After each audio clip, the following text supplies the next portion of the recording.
They called me the unconquerable Alpha King, ruler of Winder, commander of armies, sovereign over territories that stretched from the northern ice fields to the southern desert kingdoms.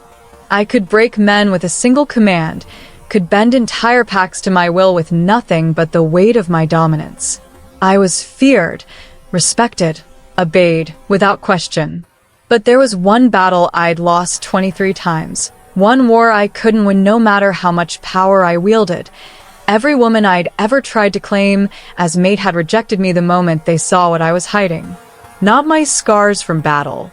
Not my ruthless reputation. Not even my occasionally explosive temper that came with controlling the kind of alpha power that could level buildings. They rejected me because of my body, specifically because of one aspect of my masculinity that made even the boldest she-wolves run. Too much, they always said, their eyes wide with fear disguised as politeness.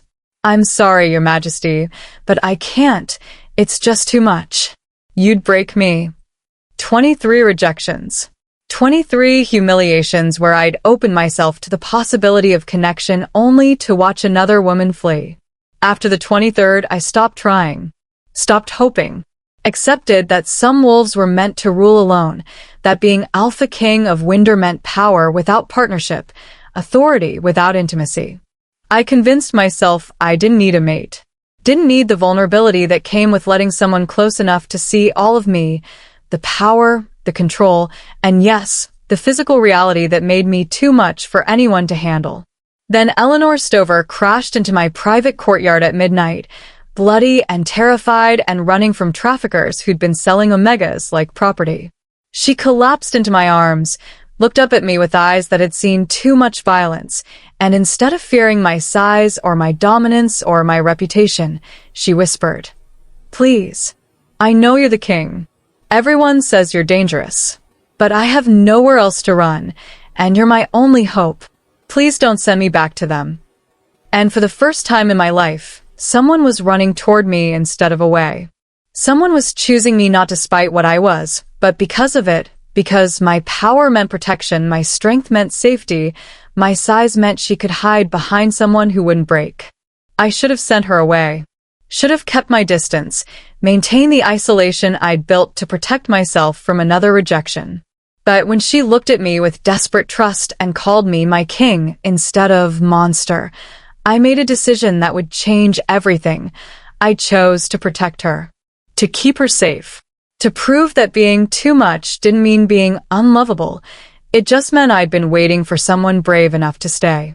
The most powerful Alpha King in the world has been rejected by 23 women because of a secret about his body, and then a broken Omega runs into his arms seeking protection. Face screaming in fear, crown fire. What's the secret that makes him too much? Why does Eleanor trust him when everyone else runs? And what happens when the kingdom's enemies discover that the unlovable king has finally found someone who stays?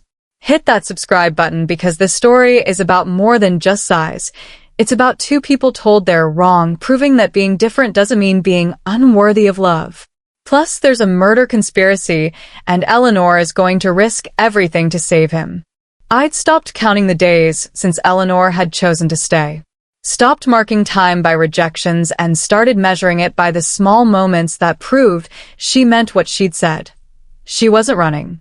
3 months.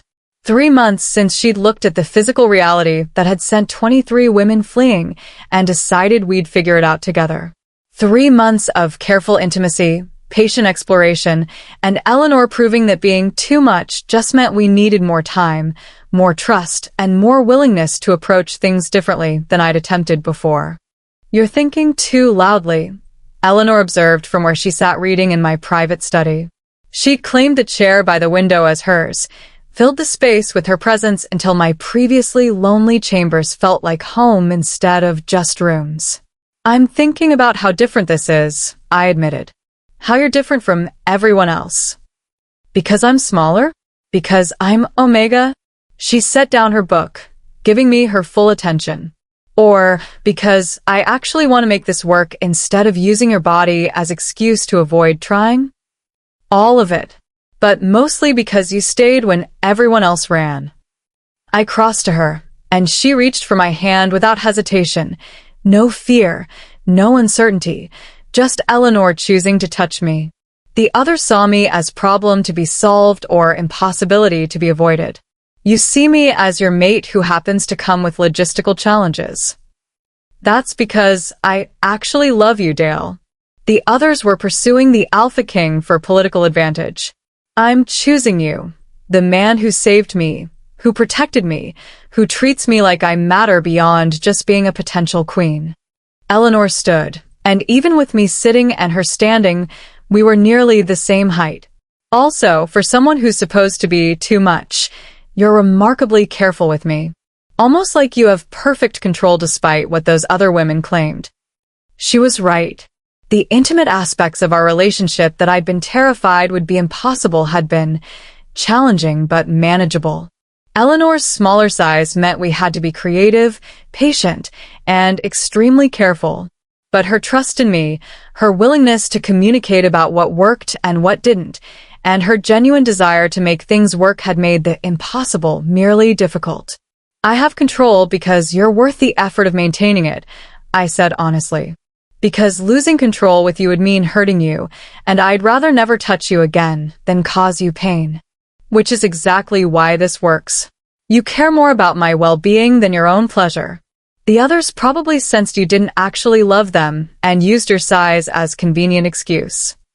Eleanor cupped my face with both small hands. I'm not running, Dale. Not from your body, not from your power, not from the complications that come with being Alpha King's mate. You're stuck with me. Good. Because I'm never letting you go. We were interrupted by a knock at the study door, my personal guard, looking uncomfortable about disturbing us. Your Majesty, Lord Kaiser requests immediate audience. He says it's about kingdom security and cannot wait. Kaiser. My cousin, son of my father's younger brother, and one of my most trusted advisors.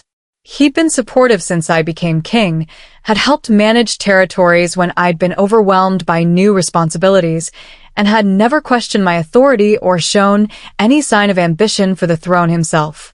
Send him in, I said, releasing Eleanor reluctantly. Should I leave? Eleanor asked quietly.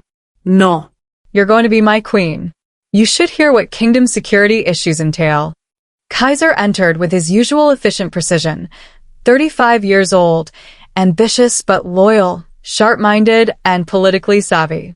He bowed respectfully to both of us. Your Majesty, Lady Eleanor. His tone was formal but not cold. I apologize for interrupting your evening, but we've received intelligence about a potential threat. What kind of threat? Rogue packs organizing along our eastern border. They're calling themselves the Liberation Alliance and claiming Winder has become weak under your rule. Kaiser's expression suggested he found the accusation absurd. Their leader is advocating for your removal and the establishment of a council-led governance instead of single alpha authority. Let me guess, they think I'm weak because I have no heir yet? Because I spent years without a queen, and now I've chosen an Omega who is rescued from traffickers. The political attacks weren't surprising. I'd been expecting pushback since publicly claiming Eleanor as my mate. Essentially, yes. They're arguing that your personal complications make you unfit to lead. That Winder needs a stronger alpha. Kaiser hesitated before continuing. There's also been talk among some nobles about whether your choice of mate demonstrates poor judgment. Not from me, Your Majesty, but the whispers exist. Let them whisper. Eleanor is my fated mate designated by the moon goddess herself. Anyone questioning that is questioning divine will. I stood, using my full height to project authority. What's your recommendation for handling the rogues? Military response. Show them Winder's strength hasn't diminished. Crush the rebellion before it gains momentum. Kaiser pulled out maps, showing the rogue positions. I can lead the assault personally if you prefer to remain here and continue establishing your bond with Lady Eleanor. The way he said it made something in me bristle, but I pushed the reaction aside. Kaiser had been loyal for years. A few poorly chosen words didn't indicate actual disloyalty. I'll lead the assault myself, I decided. The rogues need to see that the Alpha King isn't hiding behind advisors. Eleanor can remain here under heavy guard while I'm gone. Your Majesty, is that wise? Leaving your mate unprotected when there are already whispers about her worth. She won't be unprotected. I'll leave half the palace guard under Commander Helena's authority with explicit orders that Eleanor's safety is priority. I looked at Kaiser directly. Unless you're suggesting my guard commander isn't capable of protecting one Omega? Of course not, Your Majesty. I merely worry about your mate's vulnerability given recent threats. After Kaiser left, Eleanor turned to me with concern clear on her face. He doesn't like me. Did you notice how he referred to me? Your personal complications. Like I'm problem you're dealing with rather than your chosen mate. Kaiser's old-fashioned about rank. He'll adapt once we're formally mated and you're officially queen. I pulled her close, breathing in her scent to settle my own unease. But you're right that something felt off about that conversation. I'll have Commander Helena investigate whether Kaiser's concerns about your safety are genuine or whether he's plotting something. You really think your own cousin might betray you? I think power makes wolves do desperate things. And Kaiser's been very helpful positioning himself as my most trusted advisor. Maybe too helpful. Be careful on this campaign. If the rogues are better organized than expected, I'll be fine. I've been leading military operations since I was 20. A group of disorganized rogues isn't a significant threat. I kissed her forehead gently. You should be careful here. Stay close to Commander Helena. Don't trust anyone who tries to separate you from your guards. And if anything feels wrong, anything at all, you run straight to the throne room where there's always heavy security. When do you leave? Tomorrow at dawn. We'll move quickly, crush the rebellion, and I'll be back within a week. I cupped her face, memorizing her features. 1 week, Eleanor. Then we're having the formal mating ceremony and making you Luna Queen officially. No more whispers about complications or worthiness. Just you and me, bound by law and divine will. 1 week, she agreed. Don't get yourself killed by overconfident rogues while I'm waiting. I'm the Alpha King. Overconfidence is part of the job description. So is survival. Prioritize that. I left for the eastern border at dawn, taking 300 warriors and leaving Eleanor under Commander Helena's protection with explicit orders that my mate was not to be left vulnerable for even a moment. What I didn't know, what I couldn't have predicted, was that the real threat wasn't the rogues on the border. It was the conspiracy brewing inside my own palace, led by the cousin I'd trusted and the woman he'd convinced to help him commit murder. And Eleanor was about to become the only thing standing between me and assassination. The palace felt wrong without Dale. Too quiet, too empty, too full of servants who looked at me with barely concealed speculation about whether the Omega who'd crashed into the king's courtyard would actually become queen, or whether this was temporary fascination that would fade once Dale remembered he could have anyone. I spent 3 days after Dale's departure learning the routines of palace life from Commander Helena, a stern beta female who'd served Dale's father and took her protection duties with deadly seriousness.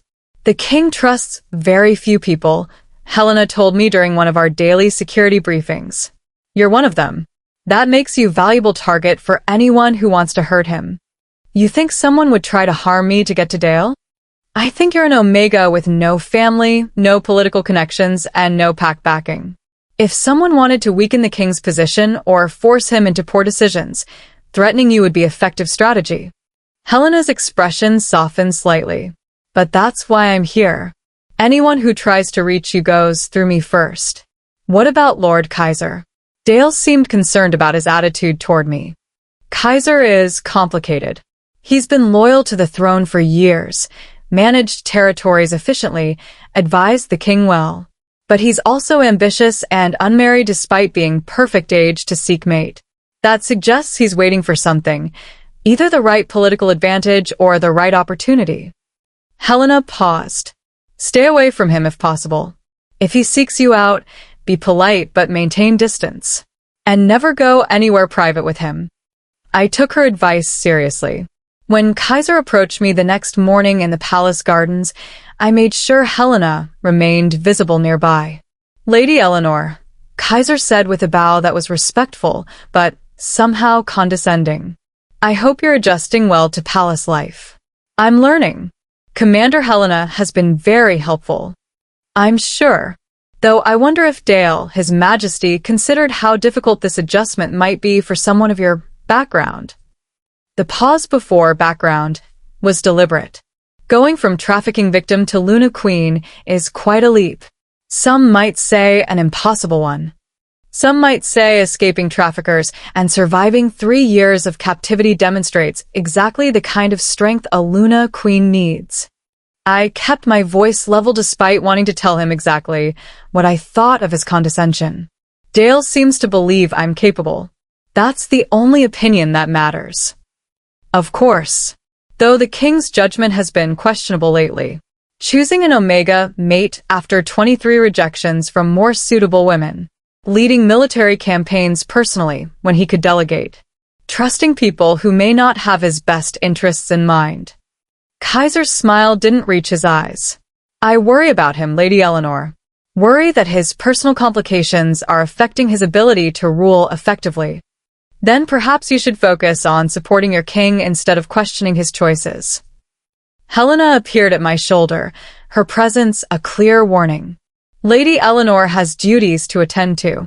If you'll excuse us, Lord Kaiser. After we'd put distance between ourselves and Kaiser, Helena spoke quietly. He's testing you. Seeing how you respond to disrespect, whether you'll defend yourself or crumble. He's also seeing whether I'll allow him access to you without intervention. What do you think he's planning? Nothing good. But we have no proof beyond uncomfortable feelings and suspicious behavior. Until he actually commits treason, we can only watch and wait. The proof came 2 days later, in the worst possible way. I couldn't sleep. Anxiety about Dale being in battle kept me awake despite exhaustion. So I wandered the palace at midnight, staying within the secured royal wing where Helena's guards patrolled regularly. I was passing near the council chambers when I heard voices, low, conspiratorial, coming from a room that should have been empty at this hour. When he returns from the border, we'll need to act quickly. Kaiser's voice, unmistakable. The victory feast is the perfect opportunity. He'll be celebrating, his guard will be down, and the entire court will be gathered. And if the Omega suspects, a woman's voice I didn't recognize. She's been more observant than we expected. Then we eliminate her first.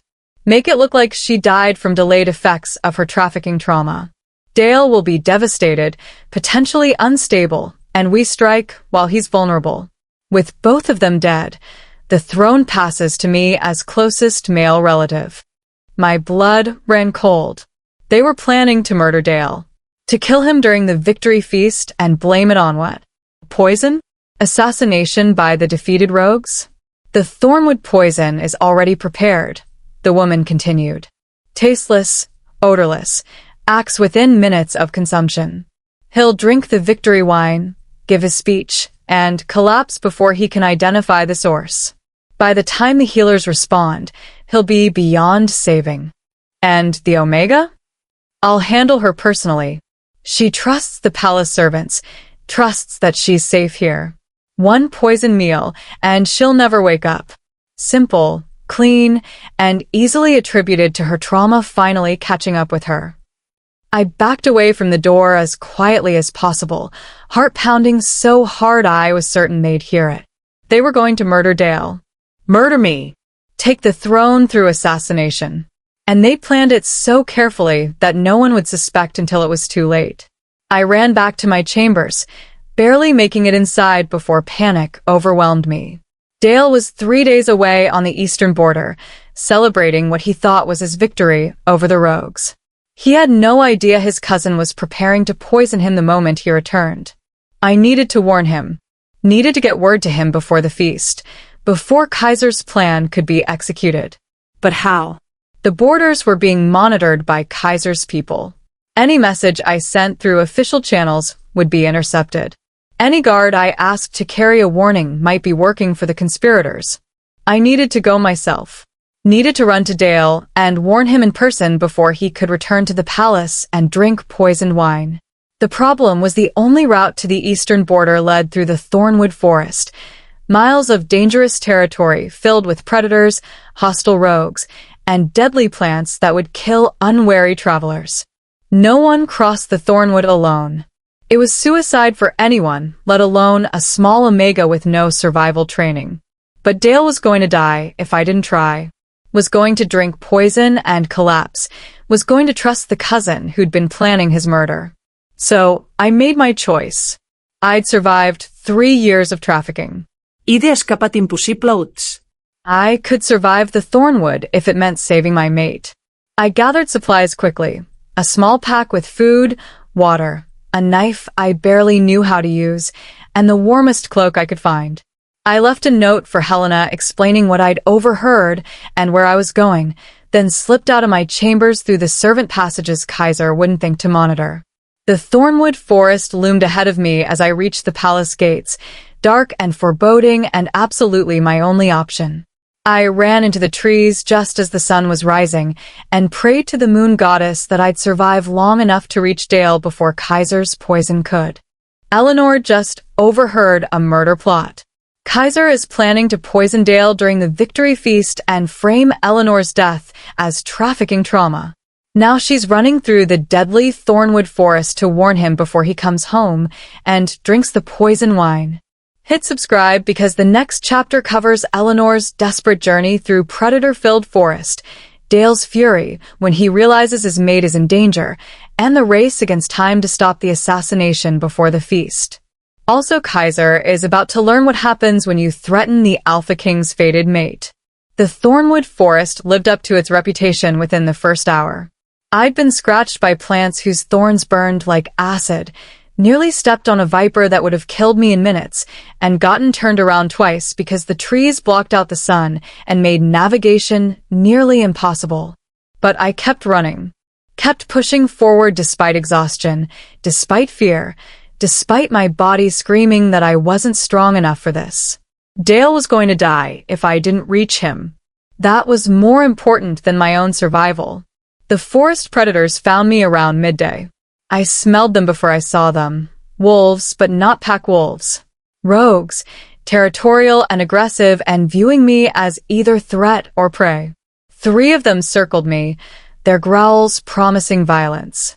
I had the knife, but I'd never used it in actual combat.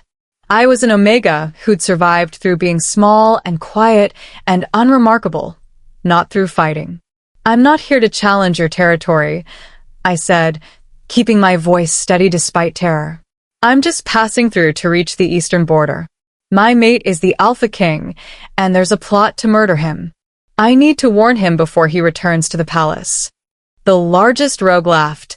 Harsh, mocking sound. You're the Alpha King's mate? A tiny Omega running through the Thornwood alone? That's the worst lie I've ever heard.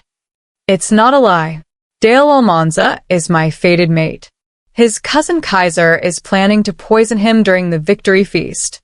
I overheard the conspiracy, and I'm trying to reach him before. The rogue attacked mid-sentence, clearly tired of my explanation.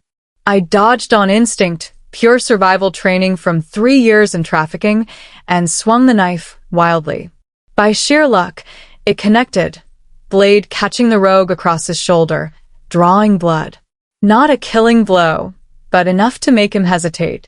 She's telling the truth, a female voice said from the trees. I can smell the Alpha King's scent on her. She's bonded to him. A she-wolf emerged from the shadows, older, scarred, radiating authority that made the rogues back down immediately. You're really the king's mate? Yes. And his cousin is planning to murder him with thornwood poison during the victory feast. I need to reach the eastern border before Dale returns to the palace. Please, if you have any loyalty to Winder, if you care at all about preventing regicide, help me. The she-wolf studied me for a long moment, then made a decision. I'll guide you to the border. But we move fast, and you keep up, or I leave you behind. Understood? Understood. Thank you. Don't thank me yet. The Thornwood's predators are the least dangerous thing you'll face. There are plants that will kill you just by touching them, sinkholes that will swallow you whole, and hostile packs that shoot first and ask questions never. You might not survive this journey even with me helping. I'll survive. I have to. Dale's life depends on it. The she-wolf. She said her name was Saren, and she'd once been Winderpack before choosing rogue life, led me through the thornwood at a pace that had me gasping within minutes. But she was true to her word. She knew which paths were safe, which plants to avoid, and how to move quietly enough that most predators didn't notice our passage. Why are you helping me? I asked during one brief rest break. You left the pack. You owe nothing to the Alpha King. I left because your mate's father made decisions I couldn't support. But Dale's different. He's fair, just, and actually cares about wolves beyond just their usefulness to the crown. Winder's better under his rule. Saren offered me water from her pack. Also, anyone willing to run through Thornwood alone to save their mate deserves help. That's either love or insanity, and both are worthy of respect. It's love. He's everything. The first person who ever chose me just because I existed, not because I was useful or controllable. He saved me when no one else would have. I'm not letting him die because his cousin wants the throne. Then keep moving. We're halfway to the border, but we've lost time to the rogue encounter. If we don't reach the king before he leaves for the palace, you'll have to warn him on the road where Kaiser's people will be watching. We ran for another 6 hours, pushing through exhaustion and pain and the constant awareness that every minute delayed was a minute closer to Dale drinking poisoned wine. The sun was setting when we reached the eastern border camp. I could see the military tents, the celebration fires, the warriors gathering for what they thought was victory feast before traveling home. And I could see Dale's command tent at the center, his presence unmistakable even from a distance. Go, Saren said, giving me a gentle push. I'll wait here. If things go badly, head back this direction, and I'll help you escape. Thank you. For everything. Savior King. That's enough thanks. I ran into the camp, ignored the warriors who tried to stop me, and headed straight for Dale's tent with single-minded determination. The guards outside recognized me and hesitated just long enough for me to slip past them. Dale was inside reviewing maps with his commanders, and the moment I crashed through the tent entrance, his head snapped up with alpha dominance that would have dropped most wolves to their knees. Then he recognized me, and the dominance transformed into concern and confusion.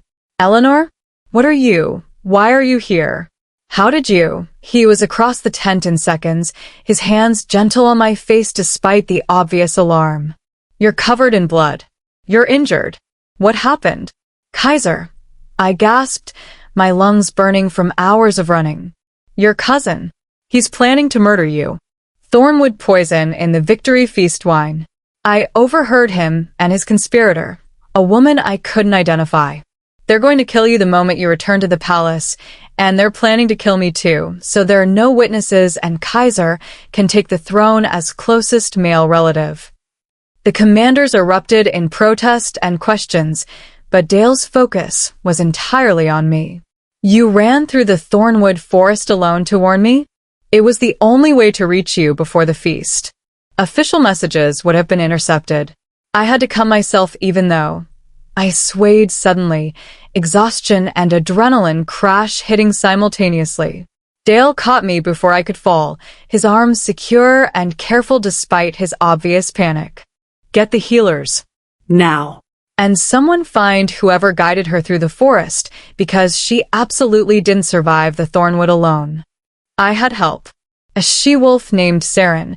She's waiting at the tree line. She saved my life. I grabbed Dale's shirt, forcing him to focus on me rather than my injuries. Dale, you can't go back to the palace and drink that wine. Kaiser's been planning this carefully. He's got support from others, people who think I'm unsuitable mate and you're a compromised king. We need to get you medical attention, then I'm going to dismantle Kaiser's conspiracy piece by piece. Dale's voice was deadly calm, the kind of calm that preceded absolute destruction. But first, You're going to let the healers treat you, and you're going to rest, and you're going to stop risking your life to save mine. If the situations were reversed, you'd do the same for me. Yes. Which is why I'm not angry that you ran through Thornwood. I'm just— His voice broke slightly. Eleanor, you almost died. Multiple times, based on these injuries. The Thornwood kills experienced warriors. What were you thinking? I was thinking that losing you wasn't an option. That I'd rather die trying to save you than survive knowing I could have warned you and didn't.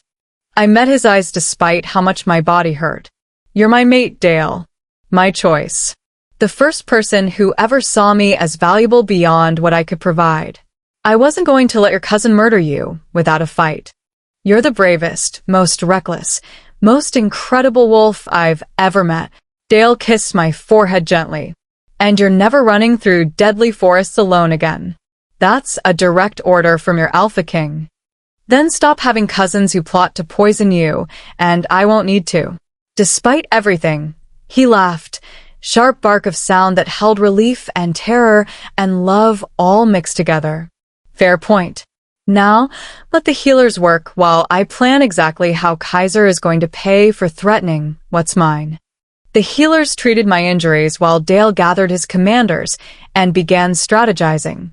Saren was brought into the camp and thanked personally by the Alpha King for saving his mate's life. Gratitude that clearly surprised the rogue she-wolf. You should rejoin the pack, Dale told her. Whatever decisions my father made that drove you away, I'm not him. Winder needs wolves with your skills and loyalty. I'll think about it, Saren said carefully. But right now, focus on dealing with the cousin who tried to murder you. I've heard enough palace gossip to know Kaiser's not working alone. He's not. Eleanor heard him talking to a female conspirator. We need to identify her before we return to the palace. Dale looked at me, where I sat wrapped in blankets and looking significantly less like I was dying. Can you remember anything specific about the woman's voice? Any details that might help us identify her? She sounded older, educated. Someone comfortable in the palace. She knew the layout, knew the routines. And she called you by name, not title. That suggests familiarity. I tried to recall more details despite how exhausted I was. Wait, she mentioned handling my poisoning personally, like she had direct access to me. That means she's either a servant, palace official, or someone close enough to the royal family that her presence near my chambers wouldn't be suspicious. That narrows it down to maybe 50 people, one of the commanders said grimly. Then we investigate all 50. But we do it quietly. If Kaiser realizes we know about the plot, he'll adjust his strategy. We need him to believe we're walking into his trap, so we can turn it against him. Dale's expression was cold calculation. We return to the palace as planned. We hold the victory feast as scheduled. But the wine I drink will be safe, and Kaiser's poison vintage will end up being tested very publicly before the entire court.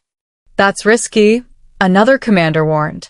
If something goes wrong, then I die having tried to catch traitors rather than living in ignorance while they plot my murder. Dale's alpha authority made everyone stop arguing. This ends at the feast. Kaiser and his conspirator exposed in front of the kingdom. No more subtle plotting. No more hidden threats. Just justice. And what about Eleanor? Saren asked. If the conspirators realize she's alive and warn you, they'll try to kill her before the feast. Eleanor stays with me. Every moment. Anyone who tries to reach her goes through me personally. Dale's possessiveness was absolute. She ran through the thornwood to save me. The least I can do is ensure no one murders her for that bravery. We traveled back to the palace over the next 2 days, and Dale kept his promise. I was never more than arm's reach from him. We shared his tent, his meals, his space. The warriors looked at us with something between respect and awe, clearly impressed that the Omega Queen had survived the Thornwood alone. They're going to write songs about this, Dale said one night as we lay together in his tent. The brave Omega who risked everything to save her king. The mate who ran through death-filled forest because love mattered more than survival. I'd rather they didn't. I don't want to be remembered as reckless idiot who nearly got herself killed. You'll be remembered as the queen who saved Winder by exposing traitors. That's significantly better legacy. He pulled me closer, careful of my still healing injuries. I love you. I know we haven't said it explicitly yet, but nearly losing you made me realize I need you to know. You're everything to me, Eleanor. Not just my mate. Not just my future queen. Everything. I love you too, which is why I ran through the thornwood. Which is why I'm willing to face whatever comes at this feast. Because losing you isn't an acceptable option. I kissed him gently. We're going to stop Kaiser. We're going to expose the conspiracy. And then we're going to rule Winder together for a very long time. Promise? I survived trafficking and the thornwood. I can survive palace conspiracies. That's my queen. We reached the palace the afternoon before the scheduled feast. Kaiser greeted us with perfect courtesy, his expression showing nothing but pleasure at our safe return. Your Majesty, Lady Eleanor, I'm so glad you're both safe. We heard rumors about rogue activity near the border, and I was concerned. His concern seemed genuine, which meant he was an excellent actor. The feast preparations are complete. Tomorrow night, we celebrate your victory properly. Tomorrow night, Dale agreed, his own expression revealing nothing. I'm looking forward to it. If Kaiser suspected we knew about his plot, he showed no sign. He was perfectly composed, perfectly loyal, perfectly the trusted cousin who'd served faithfully for years. But I could see the calculation in his eyes when he looked at me, brief flash of surprise that I was alive, followed by careful assessment of whether I suspected anything. He didn't know. Didn't realize I'd overheard his conspiracy, or that I'd survived the thornwood to warn Dale. That ignorance was about to be his downfall. Tomorrow night, Kaiser would pour the poisoned wine and offer it to his king. And tomorrow night, the entire court would learn what happened to traitors who threatened the Alpha King's mate. The victory feast was everything Kaiser had planned it to be. Hundreds of nobles gathered in the great hall, tables laden with food, musicians playing celebration songs, and the entire court focused on honoring their Alpha King's successful campaign against the rogues. I stood beside Dale on the royal dais, wearing formal Luna Queen attire that transformed me from traumatized Omega into something that looked almost regal.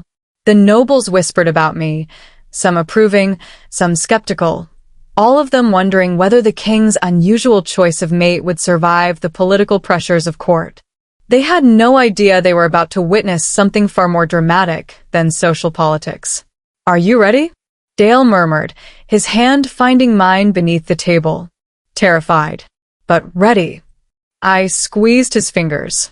Kaiser will make his move during the toasts. That's when the wine will be served. And that's when we'll expose him. Dale's expression was calm despite the fury I could feel through our bond. Trust me, Eleanor. This ends tonight.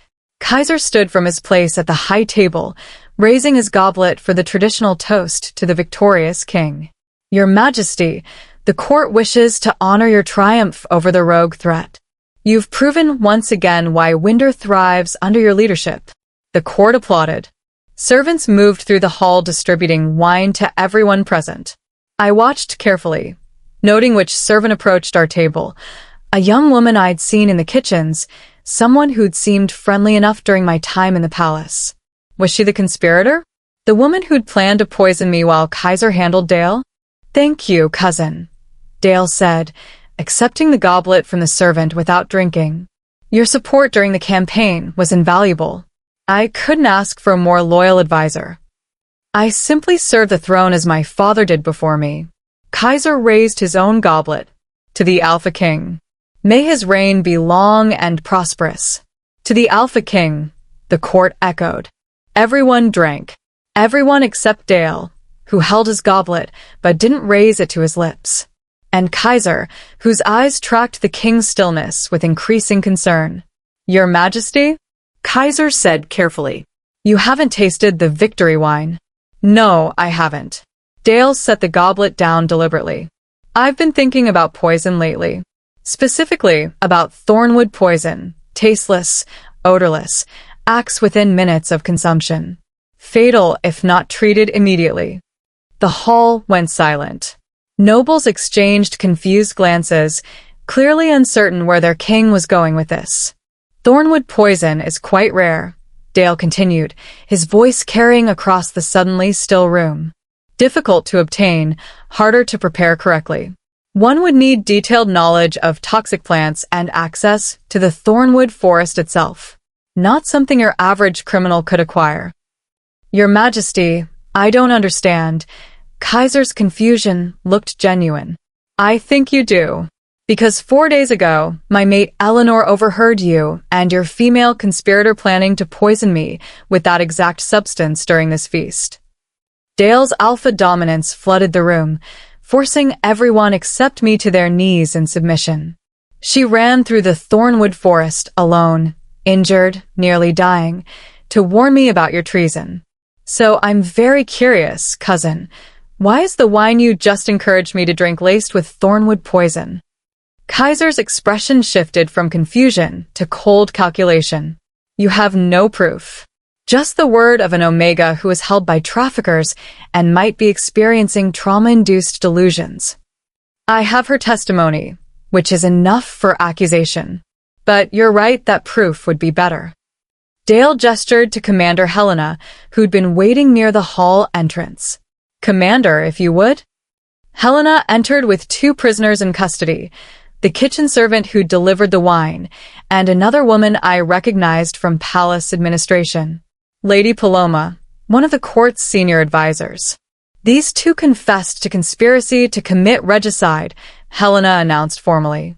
They provided detailed testimony about Lord Kaiser's plot to poison the Alpha King, frame Lady Eleanor's death as trafficking-related illness, and claim the throne as closest male relative once both were eliminated. The court erupted in shocked exclamations. Kaiser remained kneeling, his expression furious but trapped. He couldn't deny what his co-conspirators had already admitted. The wine in your goblets is clean, Dale continued, his voice cutting through the noise. I made sure of that. But the wine that was meant for my consumption, the vintage Kaiser personally requested be served to the royal table. That wine is currently being tested by our healers.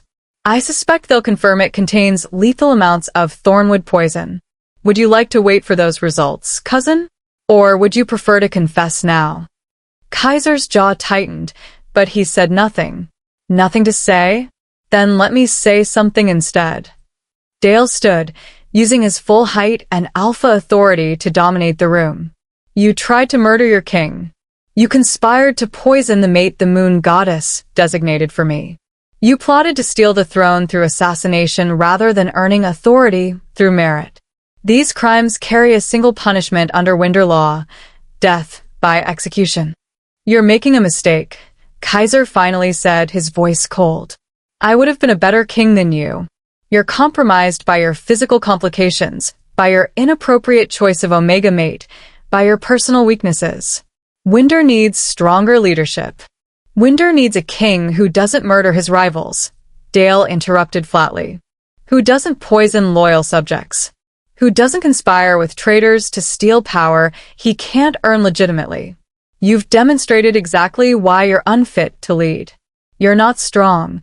You're desperate, cruel, and willing to destroy everything to feed your ambition. And the Omega? Paloma spoke up from where Helena held her. You really think a tiny, traumatized, unsuitable she-wolf makes an appropriate Luna Queen? She's weak, Your Majesty. The court can see it. The kingdom knows it. You've let personal attachment cloud your judgment.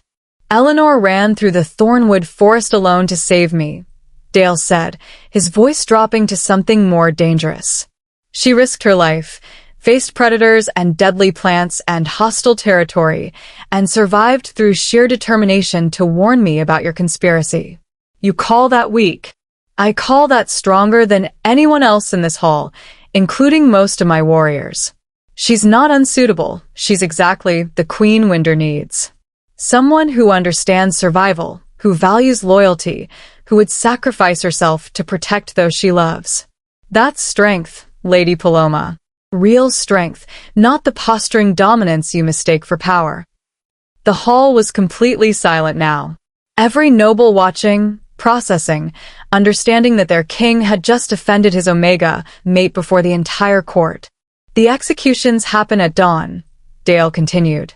Lord Kaiser, Lady Paloma, and anyone else implicated in this conspiracy will face justice for treason against the crown. The throne will not be stolen through poison and murder. It will remain with the Alpha King, the moon goddess designated to rule, and with the Luna Queen who proved her worth by saving his life. He turned to me then, in front of hundreds of witnesses, and did something completely unexpected. He knelt. The Alpha King of Winder knelt before his Omega mate and offered me his hand. Eleanor Stover, you ran through death itself to save me. You chose me when 23 women rejected me. You saw the parts of me I thought were unlovable and decided we'd figure it out together. Will you do me the honor of becoming my Luna Queen officially? Will you rule beside me, not behind me? Will you be my equal, my partner, my home? I looked at the most powerful alpha in 5 kingdoms kneeling before me, offering everything he had, and felt tears I didn't bother hiding. Yes. 1,000 times yes. I love you, Dale. I choose you. Always. The court erupted in applause, genuine this time, witnessing something unprecedented. The Alpha King who'd been rejected by everyone had finally been chosen by the one woman who mattered. And the conspirators who'd tried to destroy us were going to face exactly the justice they deserved. Kaiser and Paloma were executed at dawn the next day, their deaths witnessed by the same nobles who'd attended the feast. The message was clear. Treason against the Alpha King carried permanent consequences, and threatening his mate was even more fatal. But I didn't watch the executions. I'd seen enough death in my life. 3 years in trafficking, the desperate run through Thornwood, the violence that came with surviving impossible circumstances. Instead, I stood with Dale in his private chambers, planning our future rather than dwelling on those who tried to destroy it. The formal mating ceremony happens next week, Dale said, holding me carefully. Then you'll be Luna Queen officially, with all the authority and protection that title provides. Will the nobles accept me? After everything, after being so publicly defended. Some will. Some won't. But they'll respect you because you earned it by saving the king's life. That's more than most Luna Queens can claim. He kissed my forehead. You're going to be incredible at this. Leading, protecting, making Winder better. I know you're scared, but I also know you're strong enough to handle whatever comes. I'm strong enough because you make me strong. Because you chose me when everyone else decided I was unsuitable. Because you saw an Omega running from traffickers and decided I was worth protecting. I looked up at him. We're quite a pair. The Alpha King, everyone rejected, and the Omega, everyone underestimated. The best pair Winder could ask for. We're going to rule this kingdom together, Eleanor. Not perfectly, but genuinely. And we're going to prove that being too much or not enough doesn't matter when you find the person who sees you as exactly right. That's either very romantic or very cheesy. Can it be both? With you, it usually is. Kaiser and Paloma got exactly what they deserved. Public exposure. Execution for treason. And Dale proposed to Eleanor in front of the entire court, proving that the unsuitable Omega is actually the perfect Luna Queen. Hit subscribe because the next clip will cover the formal mating ceremony, Eleanor's transformation into confident queen, dealing with remaining resistance, and proving that love built on trust and respect is stronger than anything built on dominance alone. The week between the feast and the formal mating ceremony passed in a blur of preparations, political meetings, and slowly recovering from the trauma of nearly dying in the Thornwood while Dale almost died from poison. You're thinking too loudly again, Dale observed from where he sat reviewing ceremony plans. What's wrong? Nothing's wrong. I'm just nervous. About the ceremony, about becoming Luna Queen officially, about whether I'll be any good at this. I gestured vaguely at the palace around us. A month ago, I was an Omega escaping traffickers. Now I'm about to rule 5 kingdoms. That's a significant change. You saved my life by running through the Thornwood alone. You exposed a conspiracy that would have destroyed Winder's stability. You stood before the entire court and chose me despite knowing it meant accepting every complication that comes with being my mate. Dale pulled me into his arms. If you can do all that, you can absolutely handle being Luna Queen. The political aspects are just different kind of survival. I survived trafficking by being small and quiet and forgettable. I don't think that strategy works for Luna Queens. No, but you also survived the Thornwood by being clever, determined, and brave enough to risk everything for someone you loved. Those qualities definitely work for Luna Queens. He kissed me gently. You're not the same person who crashed into my courtyard 3 months ago.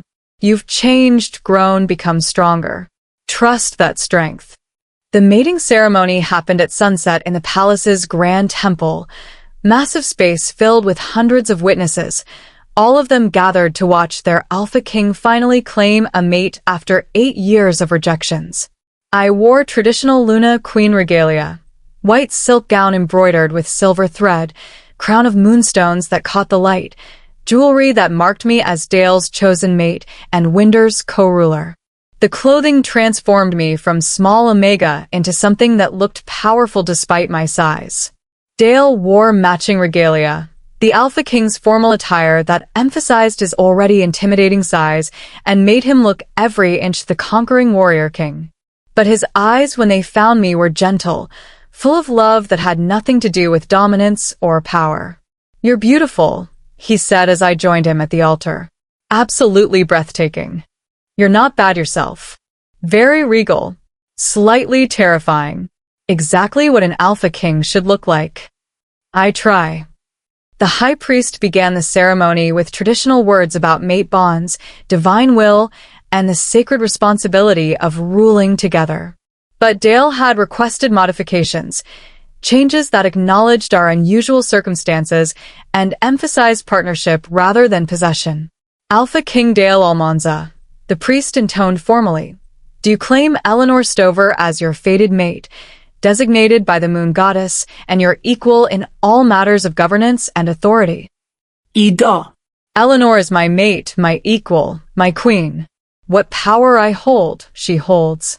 What authority I command, she commands. We rule together or not at all.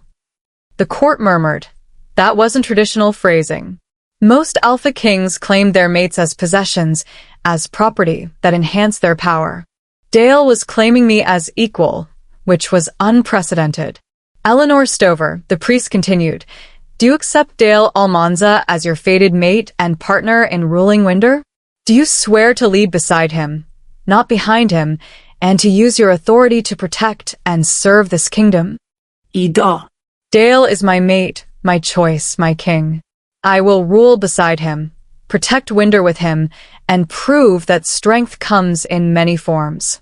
Together, we're better than either of us could be alone.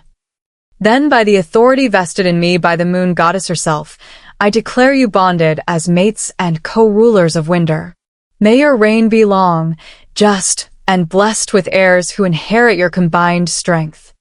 The priest anointed us with sacred oils, bound our wrists with silk cord to symbolize our connection, and presented us to the court as mated pair. I present Alpha King Dale and Luna Queen Eleanor, rulers of Winder, mates blessed by divine will. The court applauded, some enthusiastically, some grudgingly, all of them acknowledging that this was official now. I was Luna Queen, with all the authority and responsibility that title carried. Dale pulled me close and kissed me, not the chaste ceremonial kiss tradition demanded, but genuine expression of love that had the court laughing and applauding harder. You're mine now, he said against my lips. Officially, permanently, blessed by the moon goddess herself. No more questioning your worthiness, no more conspiracies about unsuitability. You're Luna Queen Eleanor, and anyone who challenges that challenges me. I love you. Even though you just claimed me in front of hundreds of witnesses like I'm trophy you won. You are a trophy I won. The best one possible. And I'm going to spend the rest of my life proving you made the right choice when you ran through the thornwood to save me. That's either romantic or possessive. I can't decide which. Both. Definitely both. The celebration feast after the ceremony was everything the previous feast hadn't been. Actual joy instead of hidden conspiracy. Genuine congratulations instead of poison wine. Nobles accepting that their king had chosen well despite Eleanor being unconventional Luna queen. Saren attended as honored guest. The rogue wolf who'd saved my life was being formally welcomed back into the pack with rank and position that recognized her service. She looked uncomfortable with the attention, but pleased to be home. You look good in a crown, Saren told me during a quiet moment. Less like you're about to die in a forest, more like you're about to rule a kingdom. I still feel like I'm about to die most of the time, just from political pressure rather than predators. That's normal for leadership. The secret is pretending you're confident until you actually become confident. Saren smiled slightly. You'll figure it out. You survived the Thornwood. Palace politics is easy compared to that. Commander Helena approached with formal bow. Luna Queen Eleanor, I wanted to apologize for not protecting you better before the feast. If I'd been more vigilant about palace security. You protected me as well as anyone could have. Kaiser and Paloma were careful, clever, and had been planning their conspiracy for months. You're not responsible for their treason. I touched her shoulder gently. But I do have a request. I want you to train me in self-defense. Proper combat, not just running and hiding. I need to be able to protect myself if threats emerge that Dale can't stop. Your Majesty, with respect, you're quite small for combat training. So, let's focus on techniques that work for small wolves fighting larger opponents. Speed, precision, using attackers' size against them. You're creative enough to develop a training program that fits my limitations. I met her eyes. I'm not going to be Luna Queen, who can only survive through my mate's protection. I'm going to be Luna Queen, who can defend herself and others when necessary. Helena's expression shifted to something like respect. Yes, Your Majesty. We start tomorrow at dawn. Perfect. Thank you. Dale found me later in the evening, pulling me away from noble conversations to a private balcony overlooking the palace gardens. Need a break? He asked, his arms coming around me from behind. I need you. All these nobles congratulating me while wondering if I'm really capable of being Luna Queen. It's exhausting. I leaned back against his chest. Am I doing okay? At the political performance aspect. You're doing perfectly. Being genuine, gracious, showing strength without being aggressive. Exactly what a Luna Queen should be. He nuzzled my hair. And tonight, after all the political performance is done, we get to have our actual mating. No ceremony, no audience. Just you and me figuring out how to make this work despite my physical complications. We've been figuring it out for months. I think we've got the basics down. The basics, yes. But tonight is different. Tonight we're actually bonded. The mate connection will be complete, permanent. That changes things, makes everything more intense. His voice dropped to something more intimate. I want a night to be good for you. Want to prove that being with me isn't just managing around my size, but actually enjoying our connection. Dale, I already enjoy our connection. You're careful, attentive, and more concerned with my pleasure than your own. That's better than most alphas manage regardless of their physical proportions. I turned to face him. Stop worrying that you're too much. For me, you're exactly right. Even knowing that we have to be extremely careful, that some positions are impossible because of the size difference, that this will always require more patience and communication than typical matings. Especially knowing that, because it means you care enough to make it work rather than just taking what you want. That's what makes you different from the 23 who rejected you. They wanted easy, and you're worth the effort of difficult. His kiss was gentle but intense, full of the love and relief and lingering disbelief that someone had finally chosen him despite everything. "I love you," Dale said against my lips.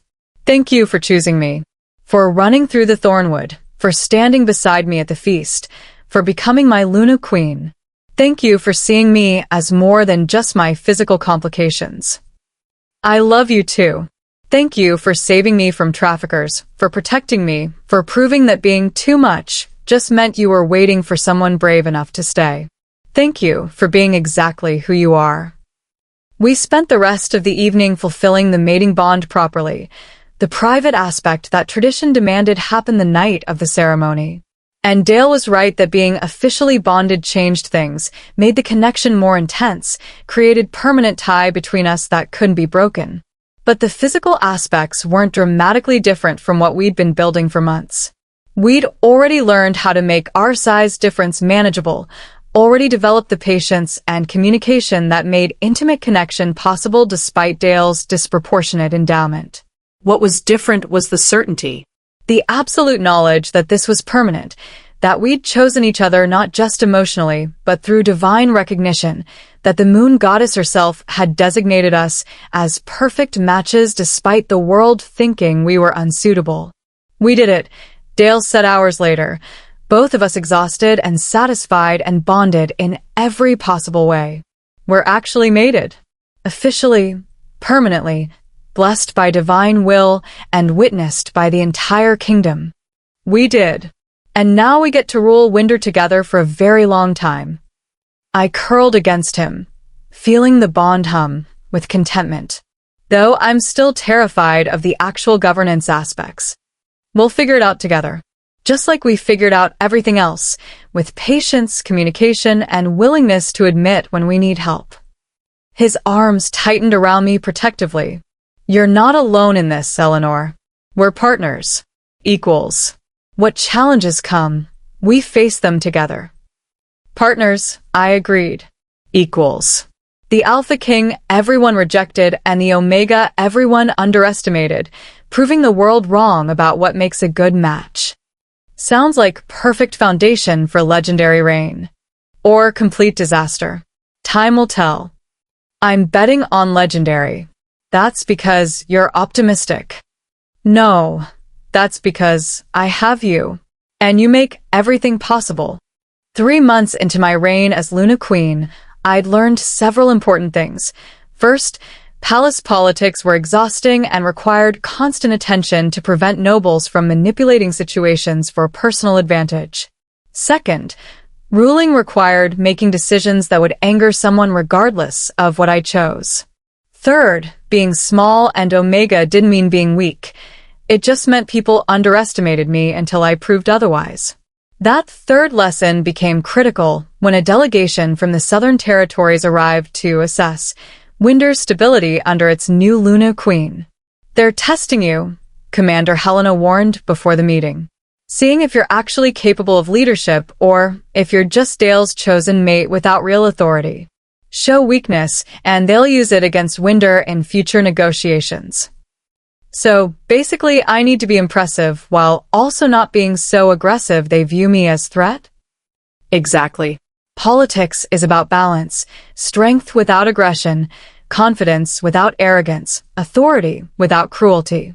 You've been doing well with our own nobles. Let's see if you can manage foreign diplomats.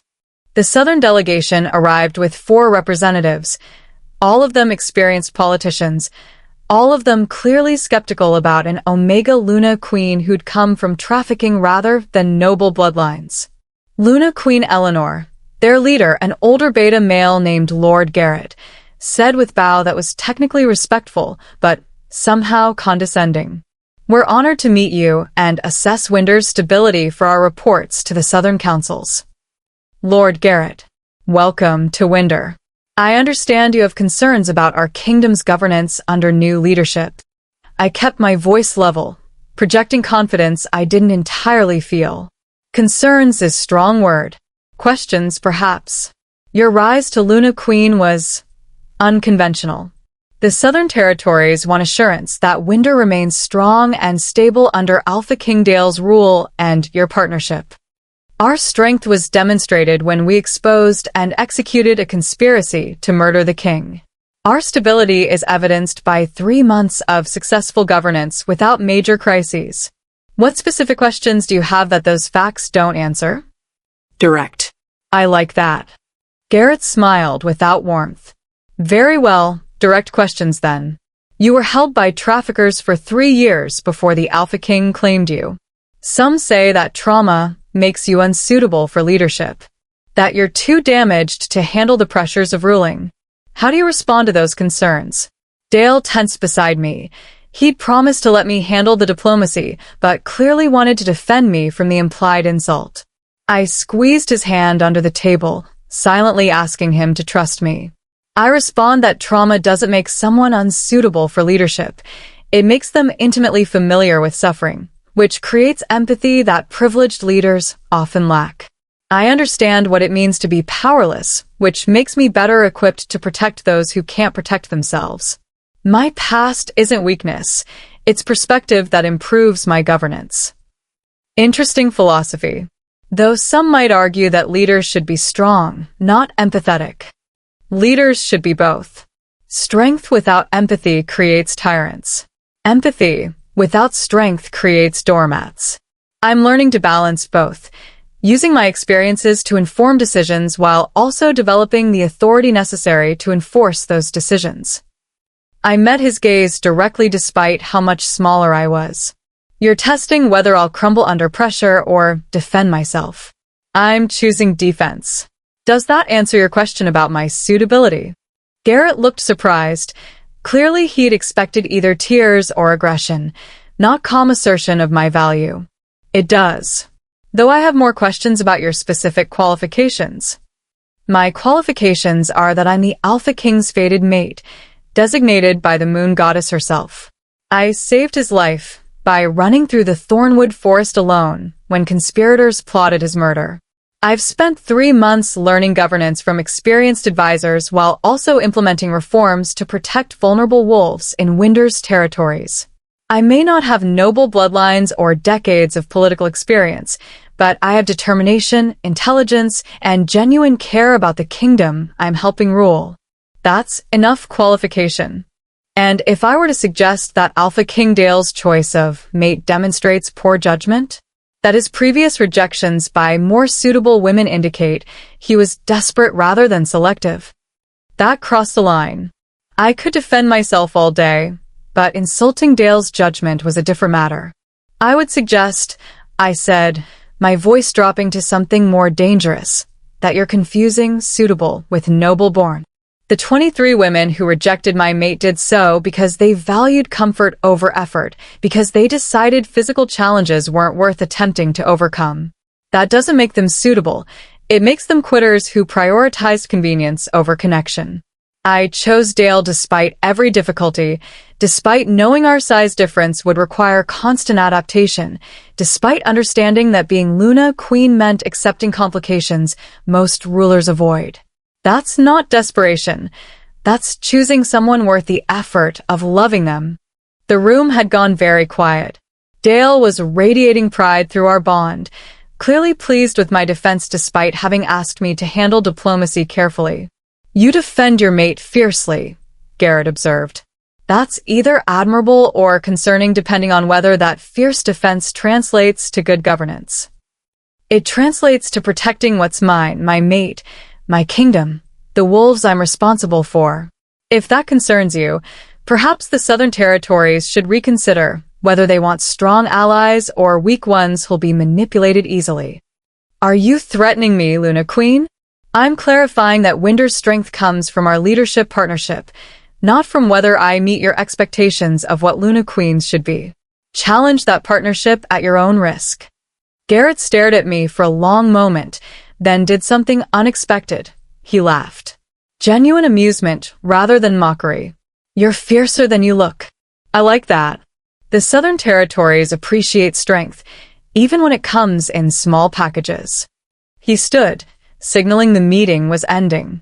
I'll report that Winder's Luna Queen is unconventional but effective.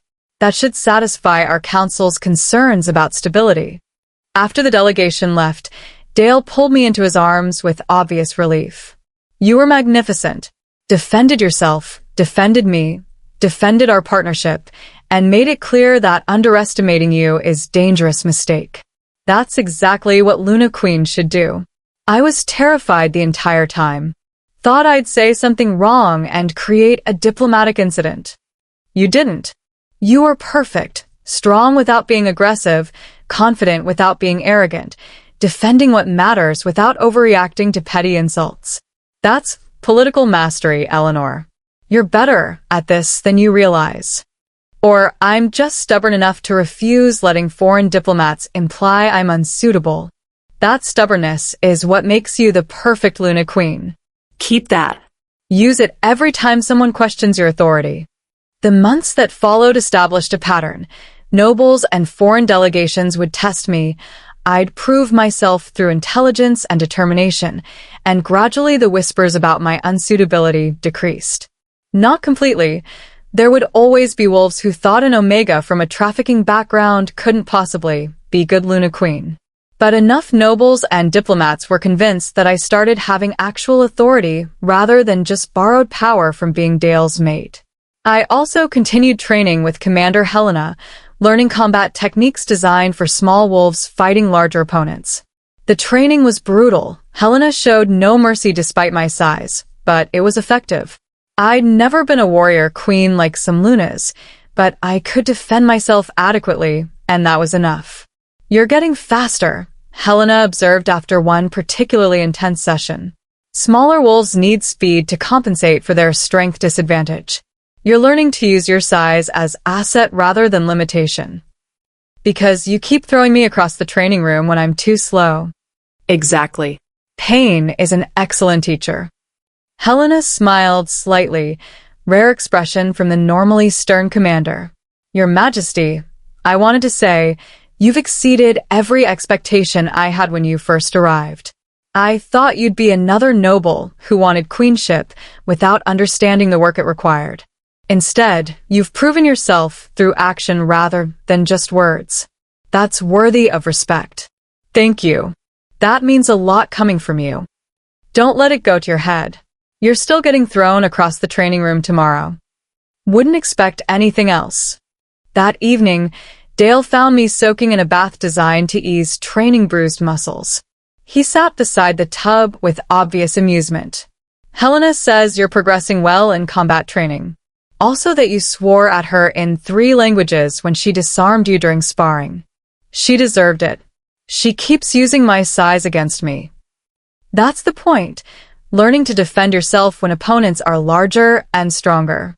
Which is basically everyone given how small you are. Dale's hand found mine. I'm proud of you. For training despite how difficult it is, for taking your Luna Queen role seriously, for proving everyone wrong about your capabilities. I'm just doing what's necessary. Being Luna Queen means being able to protect Winder even when you're not available. That requires more than just political skills. Most Luna Queens don't bother with combat training. They rely entirely on their mates for protection. Most Luna Queens weren't held by traffickers for 3 years. I learned young that relying on others for protection gets you hurt. I prefer being able to defend myself. I looked at him seriously. Also, we're going to have heirs eventually. I need to be capable of protecting them if threats emerge that bypass palace security. About heirs, we should probably discuss timing. The nobles are starting to ask when we plan to produce an heir to secure the succession. Let them ask. We've been mated for 6 months. We have years before succession becomes actual concern. I paused. Unless you're worried about your age? You're 33. Some alphas start feeling pressure to produce heirs before they get too old. I'm more worried about your readiness. You're still adjusting to being Luna Queen. Adding pregnancy and parenting on top of that seems overwhelming. Everything about being Luna Queen is overwhelming. Pregnancy wouldn't be that different. I smiled slightly. But you're right that timing matters. Let's give it another year. Let me become more established in my role. Let the nobles fully accept my authority. Then we work on heirs. Does that seem reasonable? Very reasonable. And it gives us more time to just be mated pair rather than immediately becoming parents. Exactly. I'd like to enjoy being married to you before we add children to the chaos. Dale leaned over to kiss me gently. I love you. Thank you for being patient with the air pressure, for understanding that there's more to being Luna Queen than just producing succession. I love you too. And I'm not patient, I'm practical. Heirs conceived before I'm ready to parent them would be disaster for everyone involved.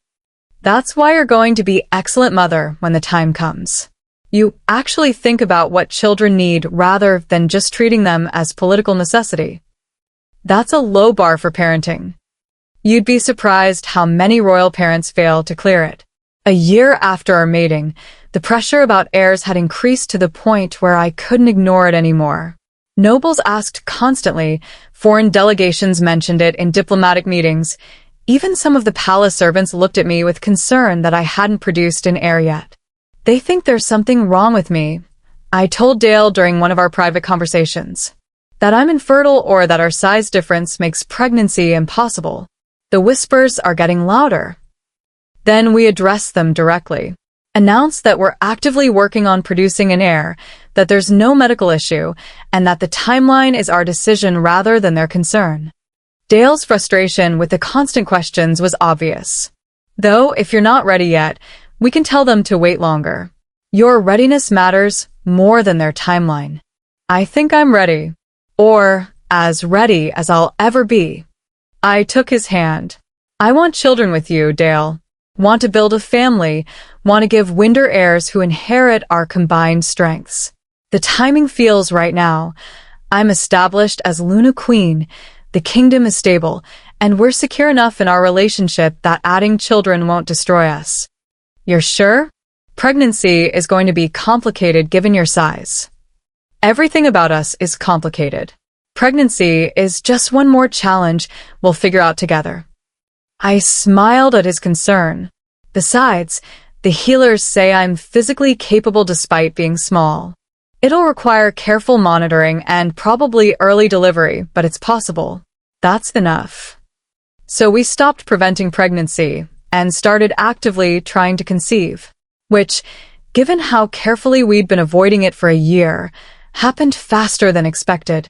I was pregnant within 2 months, confirmed by healers who immediately began fretting about my size and the potential complications of carrying an alpha heir.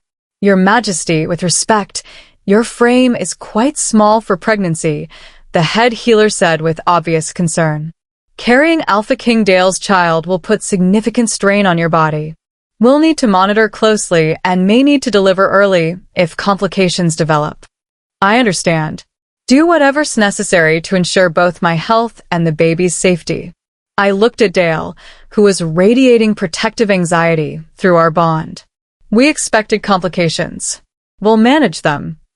The pregnancy was indeed complicated. By 4 months, I looked 6 months along because the baby was growing faster than typical omega pregnancies. By 6 months, I could barely move without assistance because carrying an alpha heir in my small frame was exactly as difficult as the healers had warned. But the baby was healthy, active, strong, clearly inheriting Dale's size and my determination. The healers confirmed it was a boy, the heir Winder desperately wanted, the prince who would secure the succession. He's going to be huge, I told Dale one evening as the baby kicked hard enough to visibly move my entire abdomen. I don't think he inherited my size at all. He's all you. He inherited your stubbornness, though. The healers say he refuses to cooperate during examinations. Dale's hand rested gently on my swollen belly, feeling his son move. Are you okay? I know this has been harder than you expected. I'm managing. Uncomfortable and exhausted and ready for him to be born, but managing. I leaned back against him carefully. How are you handling the heir anticipation? The nobles are ecstatic that you're finally producing a son. I'm terrified I'll be terrible father, that I won't know how to raise him properly, that my own physical complications will affect how I parent, that I'll fail him the way my father sometimes failed me. You're going to be excellent father because you actually worry about those things. Bad fathers don't care whether they're doing it right. They just assume they are and damage their children accordingly. I squeezed his hand. We're going to figure this out together. Like everything else, with patience, communication, and willingness to admit when we need help. You make it sound manageable. That's because I'm delusional from pregnancy exhaustion. Ask me again when he's actually born, and I'm dealing with reality instead of theory. The baby decided to arrive at 7.5 months, early but not dangerously so according to the healers. Labor was brutal, exactly as difficult as everyone had warned given my size and the baby's alpha genetics. But Dale stayed with me through all of it, providing support and encouragement and absolute certainty that I was strong enough to bring our son into the world.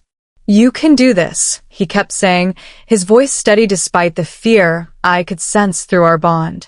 You're the strongest wolf I know. You survived trafficking, the Thornwood, assassination conspiracies, and a year of palace politics. You can absolutely survive childbirth. Childbirth is worse than all of those combined. I gasped between contractions.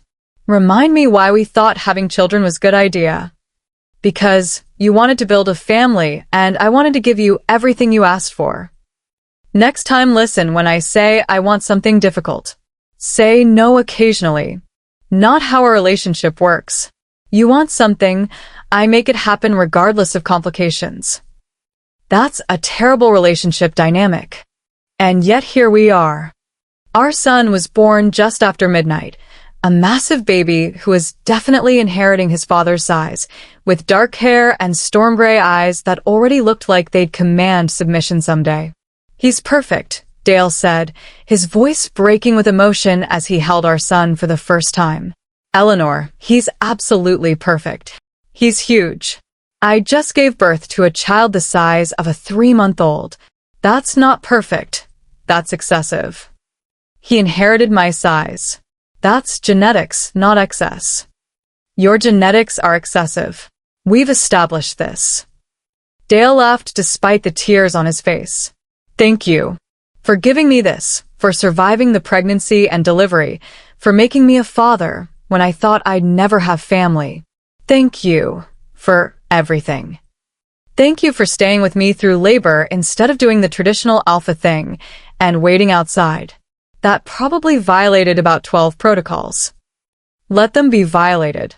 I wasn't leaving you to face that alone. We named our son River. Partly because I've been thinking about the river near my old village when labor started, partly because it sounded strong without being aggressive, mostly because we both liked it and noble opinions about appropriate heir names could wait. The kingdom celebrated the heir's birth with 3 days of festivities. Nobles came to present gifts and offer congratulations while assessing whether Prince River met their expectations for future Alpha King. He's quite large, Lord Garrett from the Southern Territories observed during his visit.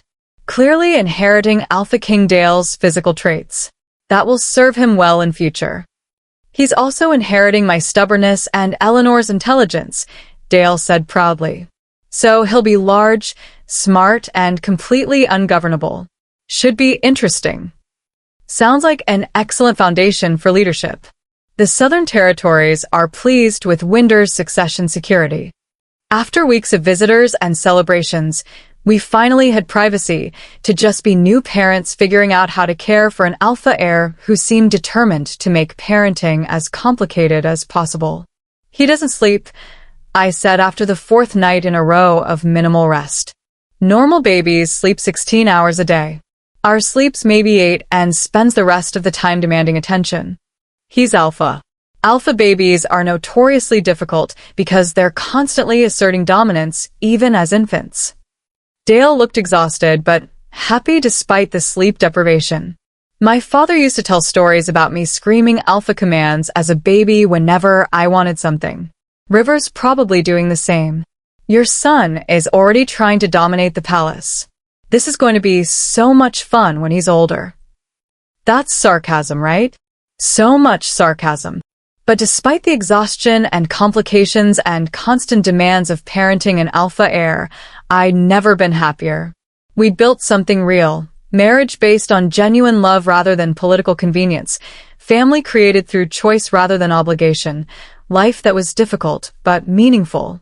The Alpha King everyone had rejected and the Omega everyone had underestimated were proving that being wrong for each other according to the world's standards didn't matter when you were actually perfect for each other in reality.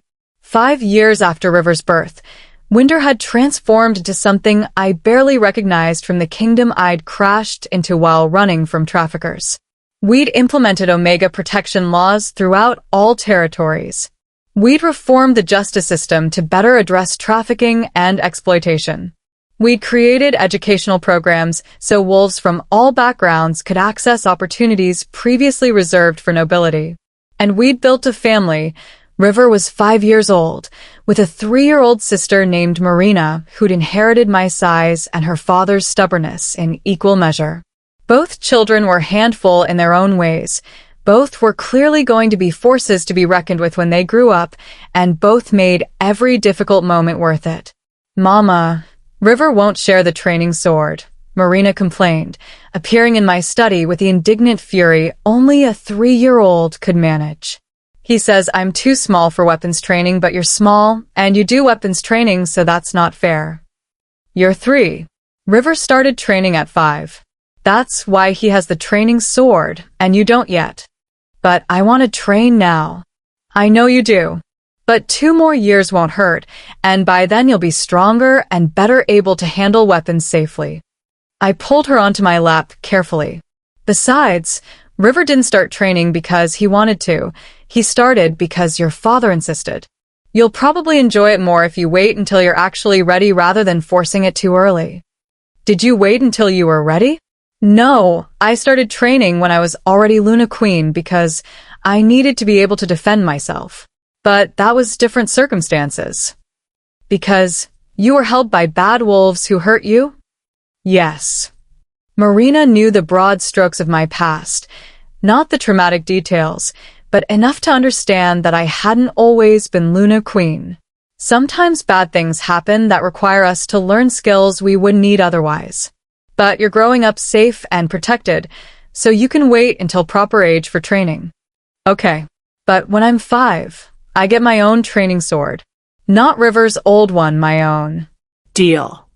Dale found me later that afternoon, watching River and Marina play in the palace gardens under heavy guard supervision. They're getting big, he observed, his arm coming around my shoulders. River's already showing alpha dominance during playtime. Marina's demonstrating your strategic thinking. She manipulates her brother into doing what she wants without him realizing he's being manipulated. She inherited the best and worst of both of us. River got your size and my stubbornness. Marina got my size and your authority. Both of them are going to be nightmares as teenagers. Looking forward to it already. Liar. You're terrified of teenage alpha children. Completely terrified, but also excited to see who they become. Dale pulled me closer. You've done so well with them.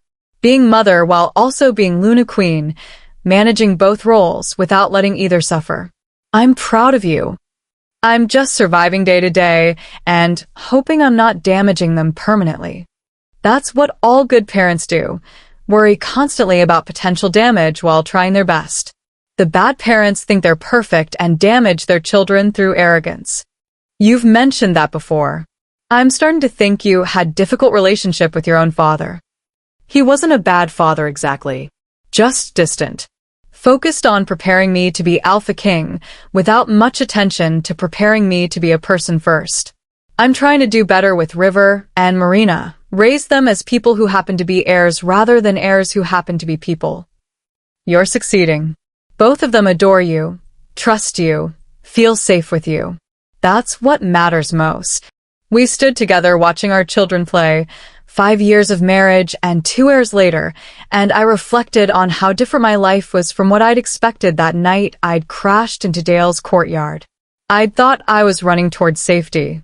I hadn't realized I was running toward home, toward love, toward a partner who would see my trauma as strength rather than weakness. Do you ever regret it?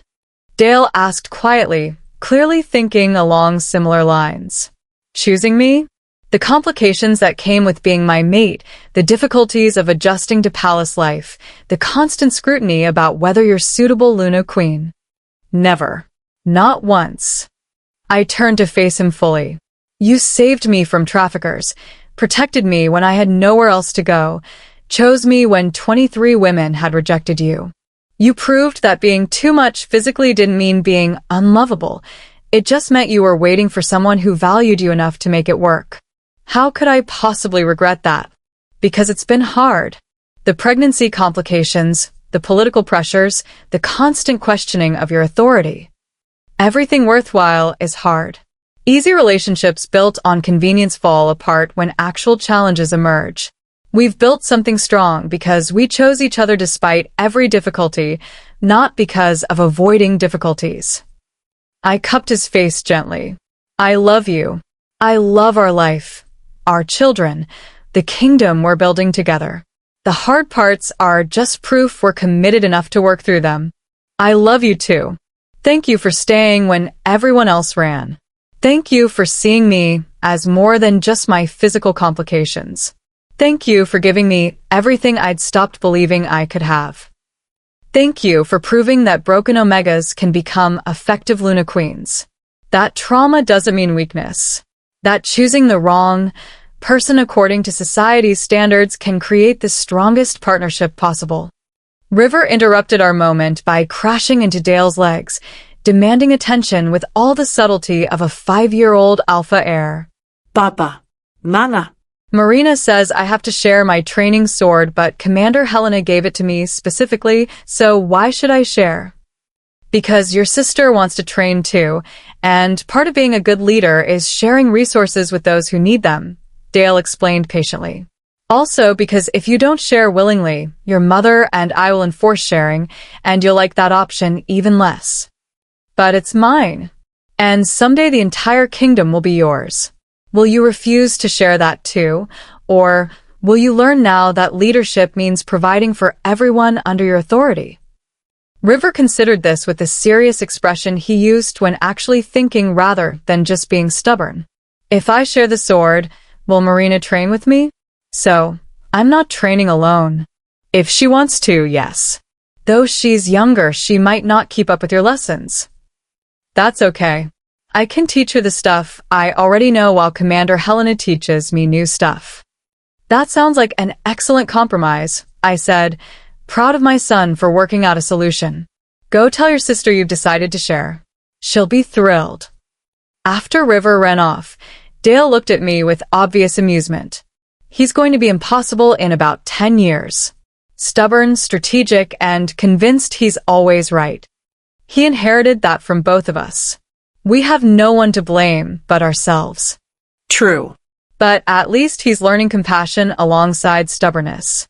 That's what will make him good Alpha King eventually. If we survive raising him to adulthood. We survived everything else.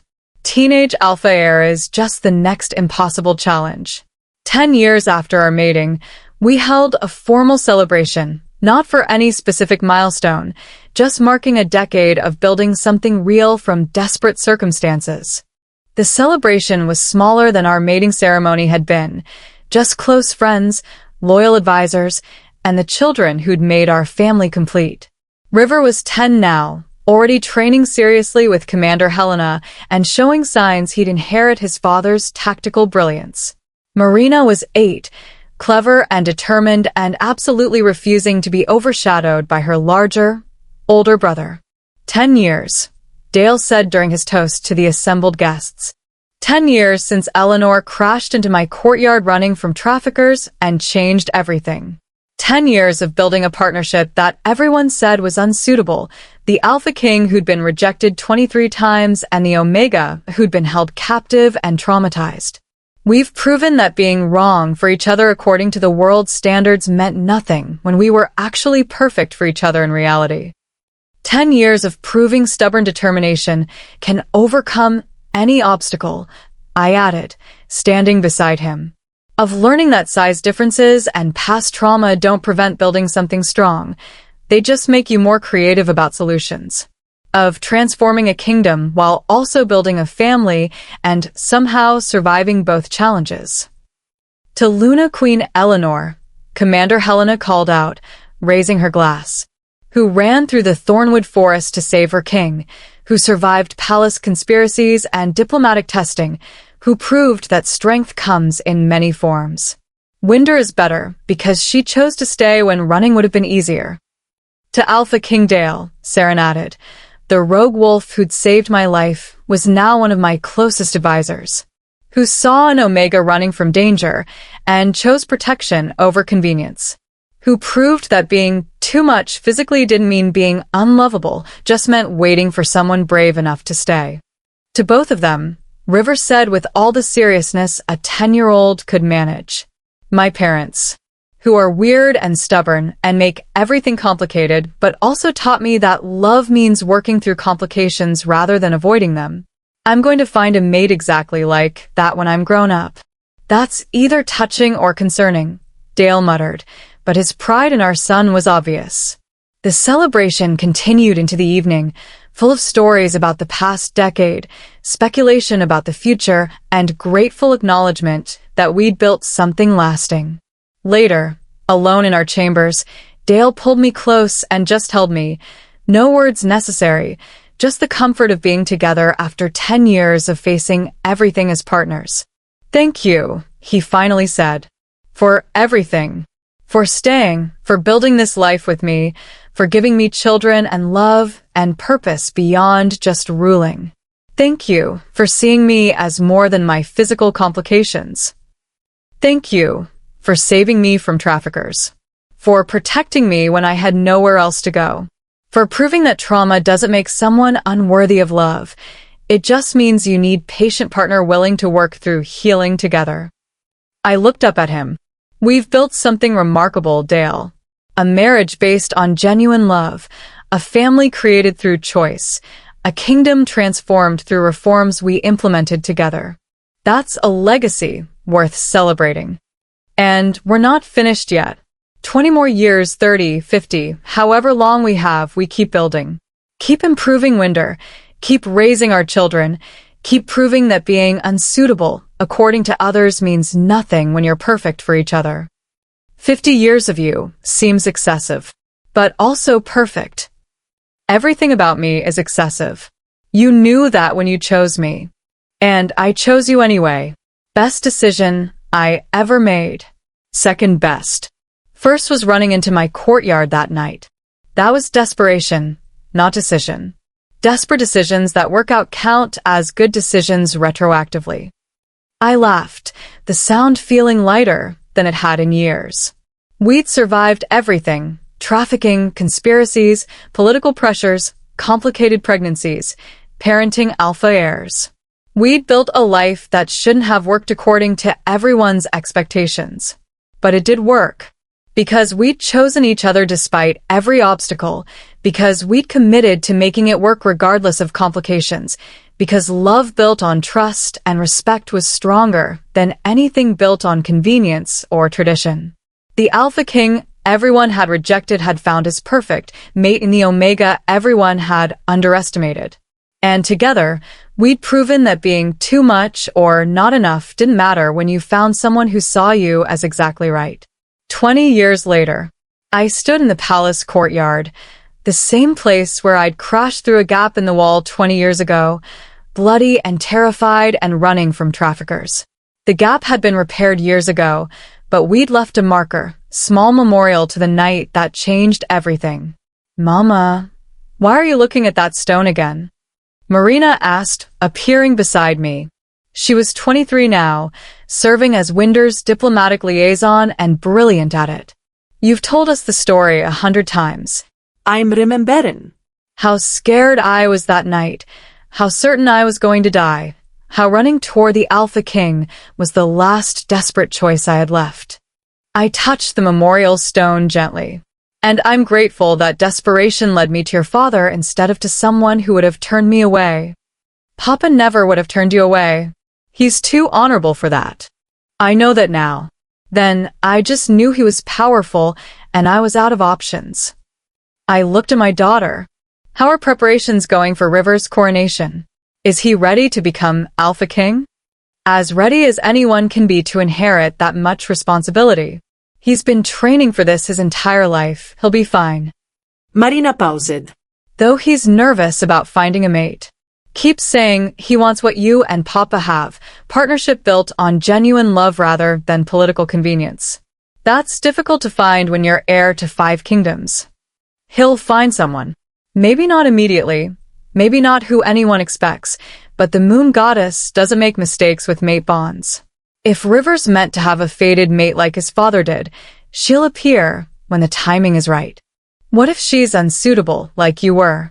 What if the nobles object? Then River will do what his father did. Choose his mate over noble approval and prove everyone wrong about what makes a good partnership. I smiled at my daughter's concern. Don't worry about your brother. He inherited our stubbornness. He'll fight for what matters. Dale found me later that evening, looking older but still powerful, still the Alpha King who'd saved me 20 years ago. River's ready for coronation tomorrow, he said, sitting beside me on the bench overlooking the gardens. He's going to be good Alpha King. Better than I was at his age.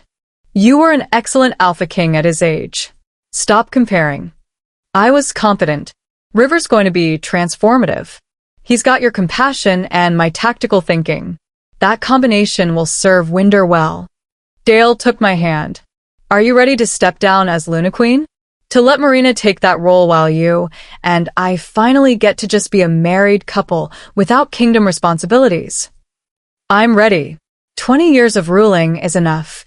Time to let our children lead while we figure out who we are without constantly managing political crises. I leaned against him. Though I'm keeping my combat training. Helena would kill me if I stopped after 2 decades of practice. She probably would.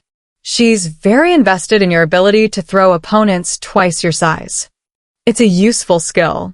Never know when I'll need to defend myself against oversized threats. I feel personally attacked by that comment. You should.